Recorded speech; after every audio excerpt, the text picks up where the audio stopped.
All right, ladies and gentlemen, welcome back to the channel again. Thank you all so much for coming over. Seems like there's more fallout from the Diddy documentary. Got this video here that says, breaking, Diddy in huge trouble as bombshell video releases. Now, got this video from TMZ, and it says something right here. It says Diddy betrays his own lawyer in secret video. Now, we all know about this documentary. I'm pretty sure most of you have watched it by now. You know, all the footage that 50 and his team was able to get, I feel was very damaging for Diddy, because it just showed how aggressive he can be, how he was trying to strategize and talk people into speaking good on his name. It's crazy, man. It's still people out there defending him. It is just mind-blowing to me. The whole 50 was mad because Diddy stole his girl. And like I said, the stuff that was in the documentary was already well known. So, hey, we ain't gonna waste no more time. Let's jump right into it. Diddy really screwed up, and I'm not referring to his criminal trial, which has him sitting in prison right now, but it has to do with something that happened right before he got arrested. If you've seen the Netflix documentary about Diddy, Diddy The Reckoning, which 50 Cent produced, there's some footage there that had never been seen before. This is a photographer that Diddy hired to follow him around and document his life. That footage ended up going to 50 Cent and his production company, and it's kind of the centerpiece. Sold to them. Yes, was the centerpiece of the documentary. So watch this particular scene, because this is where a lot of people feel Diddy really screwed over someone that he should be very, very thankful for. We're losing, but So, I guess my question is this. So, you know, I feel Diddy was making this documentary thinking that they were saying Diddy was making this documentary or trying to make a documentary because he probably felt he wasn't going to get any jail time. And that part right there, you know, when he figured out they were losing or whatever, he started to panic, you know? So I guess what I'm saying is, like, let's say Diddy didn't get any jail time.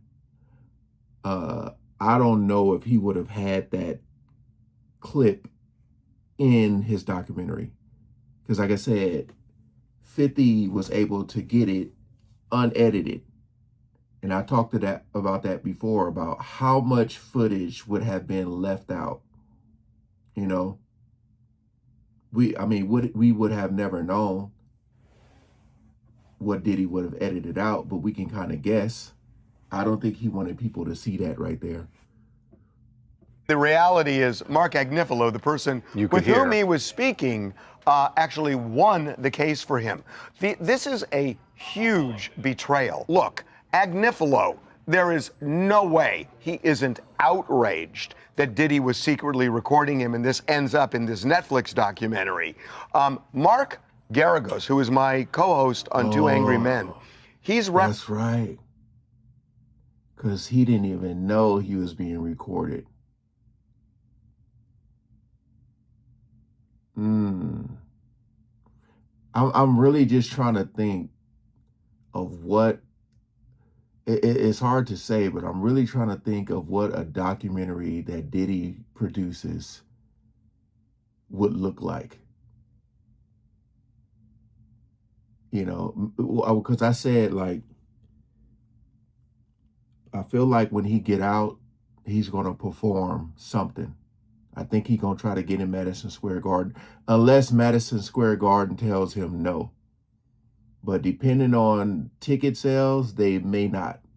Because, there's a lot of people who still support him. So that documentary probably would have been crazy. crazy and very cocky and arrogant if he would have got out.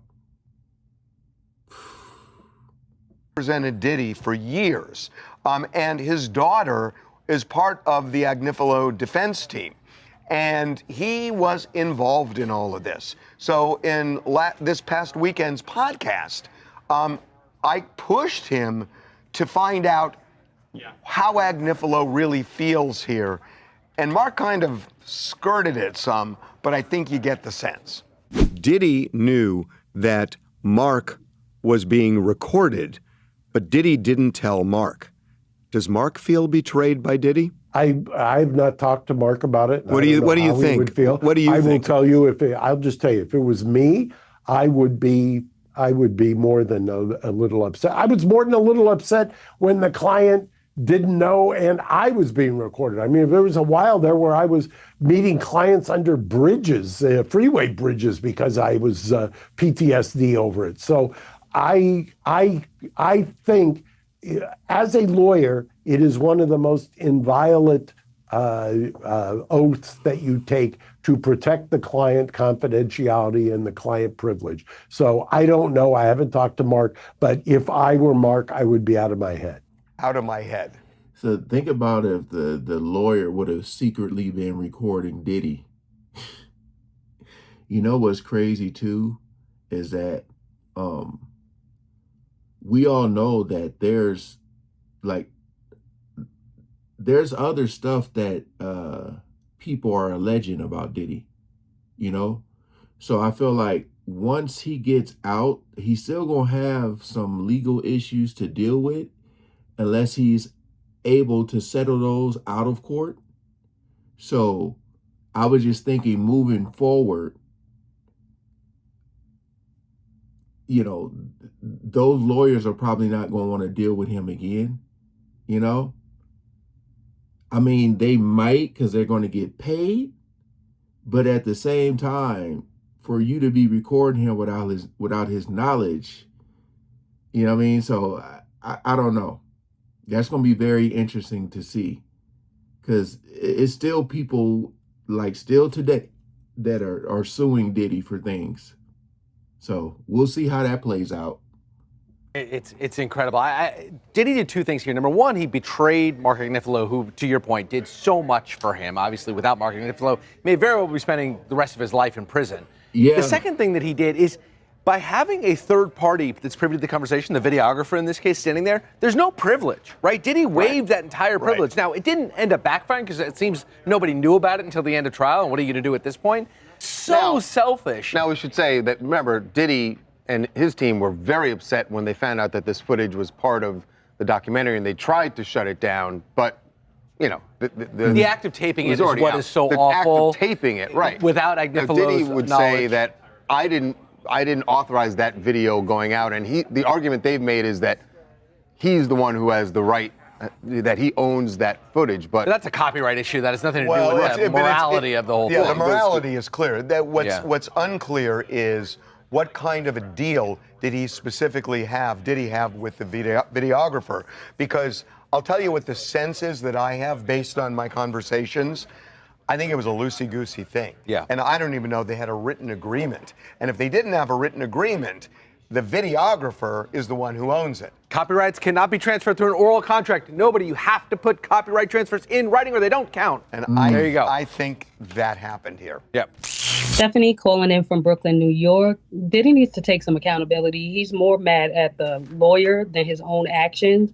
That fame all has gone to his head. And 50 did a great job on the documentary.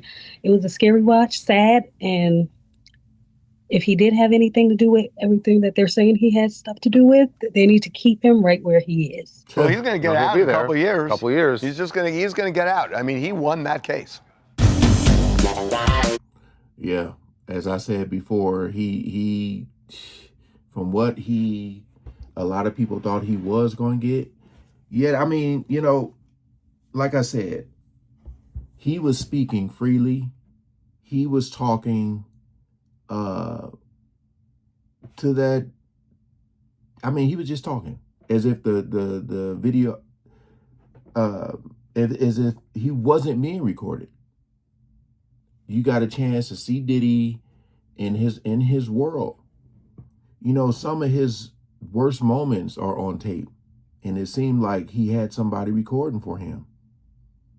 But when you're in that position of power, you know, and being one of the gatekeepers, you know, who a lot of people have to see if they want to make it in the industry, you feel like you're invincible. He never thought this was going to be what it was. His like whole world is his upbringing, all this stuff is just on display for people to see. You know, even there, 6 days or whatever out on his way before he got arrested, you can still see the aggression, like talking the way he was talking to his lawyers, man, people who are trying to help him. And I think that's that. And it's so crazy too, because like the damage is done, you know, and he's still trying to get them to take that down. If people ain't already, like people have already seen it, the damage is done. But always like to look at some of the comments. Someone said the lawyer got himself a huge taste of what consent feels like when dealing with Diddy. Yeah. Man. When people gonna learn you can't trust a narcissist? And I don't think people really understand like the whole narcissist theory. Like this man is so, it's just a cockiness. Like you can say someone is confident, you know, confident in themselves. You know, Diddy was cocky and arrogant on a whole nother level. You know, like I said, the way he talked to people. I mean, if you watch Making the Man, you saw it. Just the way he speak to people, man, is like he can't be touched. The Diddler really screwed himself with these videos. Diddy taping someone without their knowledge, mind-blowing. Very sarcastic. Diddy betrayed someone, shocking. Yeah, so really think about that. You got this lawyer who defended him, and now he's getting a taste of it from what Diddy just did. But hey, appreciate you guys coming over. The original video will be in the description for you guys to check out more. I mean, I feel like there's going to continue to be more of this coming out. People's reactions and all that stuff. All right, peace out.